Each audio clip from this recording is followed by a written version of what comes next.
Hi everyone, welcome to my channel really mom life. ఈరోజు నా day అనేది పూజ గది క్లీన్ చేయడంతో స్టార్ట్ అయ్యింది. ఆ రోజు థర్స్డే అనమాట. ఇది థర్స్డే బ్లాగ్. ఆ రోజు పిల్లలకి ఫైనల్ ఎగ్జామ్స్ కూడా. ఇంక ఈ రోజు నుంచి పిల్లలు కూడా ఫ్రీ అయిపోతారు ఎగ్జామ్స్ నుంచి.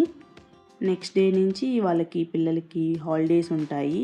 ఈరోజు థర్స్డే కాబట్టి మా వారు పూజ చేస్తారు. దానికి నేను ముందుగా ప్రిపరేషన్స్ చేసి పెడతాను. మా వారు ఫ్రెష్ అయ్యి పూజ చేస్తారు. ఆ లోపే నేను కుకింగ్ అనేది స్టార్ట్ చేస్తాను. పిల్లలకైతే ఎగ్జామ్స్ అయ్యేదాకా టీవీ మూవీస్ పెట్టనని చెప్పాను. అలాగే వాళ్ళు ఎప్పటి నుంచో మూవీ చూడాలనుకుంటున్నారు, మన శంకర వరప్రసాద్. కానీ నేను ఎగ్జామ్స్ అయిపోయిన తర్వాతే పెడతానని చెప్పాను. సో ఈరోజు రాగానే ఇంకా మూవీ పెట్టమని అడుగుతారు. నేను ఇక్కడ కుకింగ్ స్టార్ట్ చేశాను. ఫస్ట్ రైస్ కడిగేసి కుక్కర్లో పెట్టేస్తే 2 విజిల్స్కి రైస్ ప్రిపేర్ అయిపోతుంది. ఆ లోపు నేను వెజిటేబుల్స్ అన్నీ కట్ చేసుకుంటాను. ఈరోజు సొరకాయ కర్రీ చేద్దాము అనుకున్నాను, ఎందుకంటే అది పాడైపోతుంది త్వరగా అని. ఫస్ట్ అది చేద్దామని దాన్ని పీల్ తీసేసి కర్రీకి మొత్తం ప్రిపేర్ చేసి పక్కన పెట్టుకుంటున్నాను. ఈ కర్రీలో అయితే పాలు పోసి చేసుకుంటారు. విలేజ్లో అయితే టేస్ట్ చాలా బాగుంటుంది. కర్రీకి స్టవ్ మీద ఒక పక్క పెట్టేసి ఇంకో సైడ్ టిఫిన్కి కూడా ఇడ్లీ కాబట్టి టిఫిన్కి వేసేసుకుంటున్నాను. ఆ లోపు పిల్లలు స్నానం చేసేసి రెడీ అయ్యి ఇంకా టిఫిన్ కూడా చేసేసి రెడీ అయ్యి వెళ్ళిపోతున్నారు. చిన్నపిల్లలు కాదు కాబట్టి వాళ్ళంతటా వాళ్ళే వాళ్ళ పనులు చేసుకుంటారు. ఇంకా అప్పుడప్పుడు నాకు కూడా హెల్ప్ చేస్తూ ఉంటారు. ఇంకా నేను వాళ్ళని పంపించేసి ఇంట్లో పనంతా అయ్యాక వాళ్ళ కోసం గులాబ్ జామున్ అనేది ప్రిపేర్ చేస్తున్నాను. దీనికోసం నేను ఇన్స్టెంట్ ప్రీమిక్స్ తీసుకొని దానిలో వాటర్కి బదులుగా పాలు వేసి కలుపుకుంటున్నాను. ఇలా చేస్తే ఏంటంటే వాటి టేస్ట్ ఎక్కువగా ఉంటుంది, అలాగే సాఫ్ట్గా కూడా వస్తాయన్నమాట. నాకు దాదాపు ఒక ప్యాకెట్కి 1 కప్పు కన్నా తక్కువ పాలు అనేవి సరిపోయాయి. ఇది మిక్స్ చేసుకొని ఆయిల్ పెట్టేసి రెడీగా మూత పెట్టేసి పక్కన పెట్టుకున్నాను. ఆ లోపే పిల్లల స్కూల్తో టైం అవ్వడంతో వాళ్ళని కూడా తీసుకొచ్చేసాను. అమ్మయ్య అనిపించింది. ఇంటికి రాగానే వీళ్ళ ఎగ్జామ్స్ అయిపోయేసరికి అదేదో నేను చదువుతున్నట్టు నాకు ఫీలింగ్ వచ్చింది. అంతే కదా, పిల్లలు చదువుతుంటే పేరెంట్స్కే ఎక్కువ స్ట్రెస్ ఉంటుంది. వాళ్ళు ఇంకా రాగానే ఫ్రెష్ అయిపోయి లంచ్ కూడా చేశారు. లంచ్ చేసేసి ఇంకా కూర్చొని మూవీ చూస్తున్నారు. చెప్పాను కదా రాగానే మూవీ అడుగుతారని. సో ఇంకా నేను కూడా వదిలేశాను, చూడనివ్వండిలే అని. ఇంకా నేను ఆ లోపే ముందుగా ప్రిపేర్ చేసి పెట్టుకున్నాను కదా గులాబ్ జామున్ కోసం, ఆ పిండిని తీసుకొని ఇంకా బాల్స్గా చుట్టుకుంటున్నాను. గులాబ్ జామున్ తినడము అండ్ ఫ్రై చేయడము ఈజీ, అలాగే పిండి మిక్స్ చేసుకోవడం కూడా ఈజీ. కానీ వీటిని బాల్స్లా చుట్టడం చాలా లెంతీ ప్రాసెస్ అనమాట. చాలా స్లోగా చేయాలి. అలా అని గట్టిగా ఫాస్ట్గా చేస్తే అవి లోపల కుక్ అవ్వవు. అలా అని ఫాస్ట్గా చేస్తే క్రాక్ అవుతుంటాయి బాల్స్. సో అందుకని చాలా స్లో ప్రాసెస్లో ఉంటుంది గులాబ్ జామును బాల్స్గా చుట్టుకునేటప్పుడు.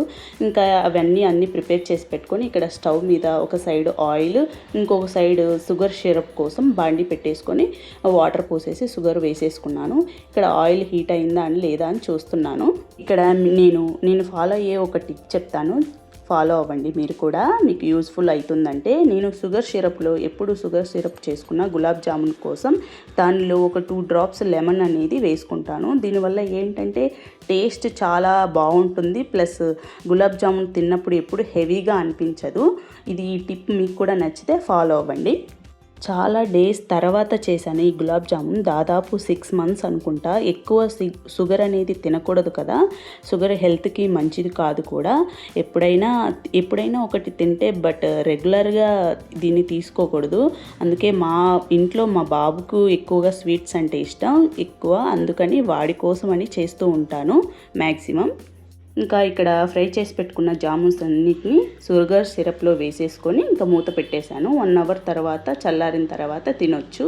ఇంకా పిల్లలు నాకు స్ట్రాబెర్రీ మిల్క్ షేక్ కావాలి మమ్మీ అని అడిగారు. నేను ముందుగానే స్ట్రాబెర్రీస్ అన్నిటిని కట్ చేసుకొని ఫ్రీజర్లో పెట్టి ఉంచాను. వాటితో మిక్సీలో strawberry pieces plus sugar milk add చేసి మిక్సీ పట్టుకుంటున్నాను. దీన్ని అలాగైనా గ్లాస్లో అయినా తీసేసుకోవచ్చు, లేకపోతే వడపోసుకోవచ్చు. ఎందుకంటే చిన్న చిన్న షీట్స్ తగులుతూ ఉంటాయి తాగేటప్పుడు.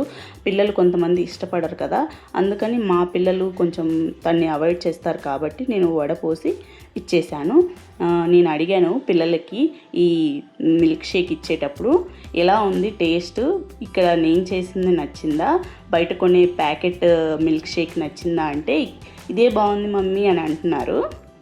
ఇది ఎందుకంటే అప్పటికప్పుడు ఇంట్లో ప్రిపేర్ చేసుకుంటాం కాబట్టి టేస్ట్ అనేది ఫ్రెష్గా ఉంటుంది. ఎక్కువ ప్యాకెట్వి అవాయిడ్ చేయడమే మంచిది. ఇంట్లో చేసుకుంటే ఫ్రెష్గా చాలా టేస్టీగా ఉంటాయి. ఇక్కడ నేను మా పాపకు బర్త్డే ఉంది.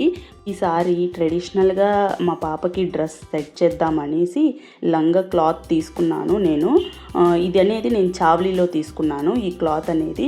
ఇక్కడ క్లాత్లో పికాక్ కలర్ ఉంది కదా, ఆ పికాక్ కలర్ మీదనే నేను బ్లౌజ్ కూడా సెట్ చేశాను హాఫ్ పట్లో. దీని మీద వర్క్ కూడా వేపిద్దామని అనుకున్నాను. నాతో పాటే నా ఫ్రెండ్ కూడా తీసుకుంది. నాకైతే 4 మీటర్స్ పట్టింది లంగా. కొంచెం కాస్ట్ కూడా ఎక్కువే అనిపించింది. ఇంకా నాతో పాటు నా ఫ్రెండ్ కూడా తీసుకుంది ఈ క్లాత్. తను తీసుకుందేమో పిల్లలకి ఇద్దరికి లాంగ్ ఫ్రాక్స్ కుట్టిద్దామని తీసుకుంది.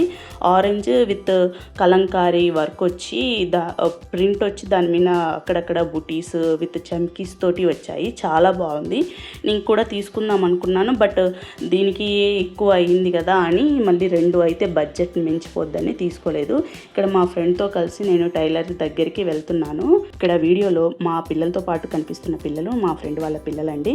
తనకు వీడియోలో కనిపించడం ఇష్టం లేదు, అందుకే తనను చూపించలేదు. ఇంకా టైలర్ షాప్కి వెళ్తే అక్కడ లేదు ఆవిడ అవైలబుల్గా. సో పిల్లలు చాట్ తింటాము అంటే ఇంకా వాళ్ళకి చాట్ తినిపించేసి ఇంకా ఇంటికి వచ్చేసామండి. ఇవాళకి ఇంతేనండి ఈ బ్లాగ్. మీకు నచ్చిందా ఈ బ్లాగ్? మీకు నచ్చితే రియల్లీ మామ్ లైఫ్ ఛానల్ని సబ్స్క్రైబ్ చేసి ఫాలో చేయండి. Thank you for watching.